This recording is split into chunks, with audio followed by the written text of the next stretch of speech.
Hello guys and welcome back to the OTCM workshop. I'm Chris, and in this video I thought we'd take a look at our French exhibition layout, Cessy-en-Bois. Now as you can see, it's a Cameo style shunting layout.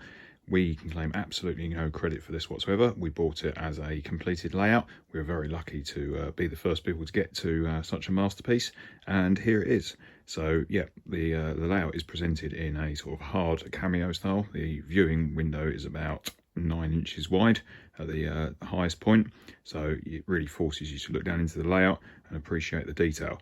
Excuse all the crap on the top, that is just me having it set up at home. Normally on an exhibition layout that would be tucked away behind, and that is the case when we take this out to shows, as is the French beer, which is very good. So in terms of the track plan, we have a single line that comes out of the storage yard. It comes out behind the curved roof goods shed. It splits into 2 tracks at the rear. The front track of that then splits out again to enter the goods yard, while the rear 2 tracks then swing right round. They go past the DC traction power hut and then run up the back, and those rear lines and the run round loop are electrified. In the foreground, the line which comes off at the middle set of points then drops out at the front, runs down across the weighbridge and into head shunt just in front of the crew room. Going back to the left, back towards the goods yard, we've got 2 sidings which come off the layout, or off that head shunt at the front, both of which then drop back towards goods shed. One goes into the goods shed and one stops at the front.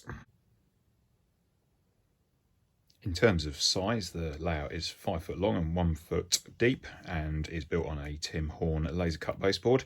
The land is then built up using blue foam onto which the track is laid, and that allows it to drop away at the front, and then it's been built up at the rear to create the sort of classic Cameo style, lower at the front, higher at the rear, create as much depth as possible across the scene.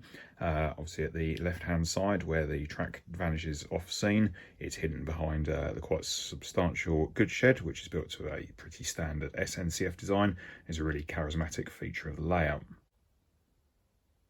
When we go off scene, the fiddle yard is simplicity itself, just a storage shelf that's 2 foot long, allows us just to chuck all the wagons out on there, and then a single line at the back that we manually marshal up the loco, and there's nothing ever more than a couple of wagons runs on this layout, so it's pretty easy to put things together out there. It doesn't hold up process in terms of running trains into and out of the layout at any point during the shows.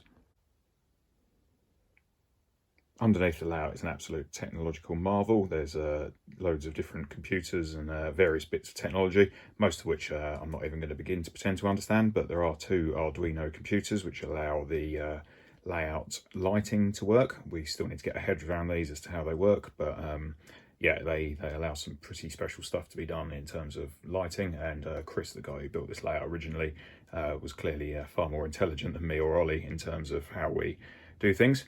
One of the Arduino computers does control this little gadget on the front, which allows us, if we press commence and it works, allows a manual shunting puzzle to be set up, and we can tick off as we get the wagons into the right order, and then we complete and it will reshuffle the pack. So it's just like a card shunting game on an inglenook.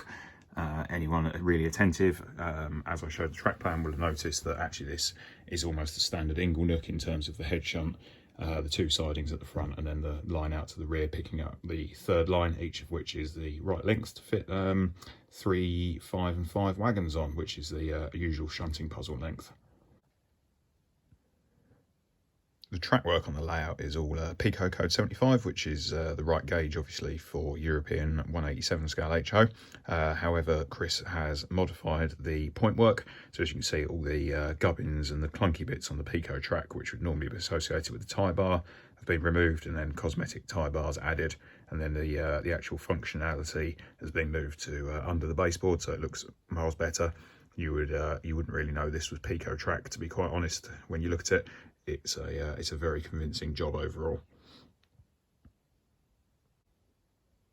Although it's very hard to see in the video, as not all the building lights are set up to switch on as of yet, although they are all there. Every building on this layout has got an internal set of details, really thoroughly done.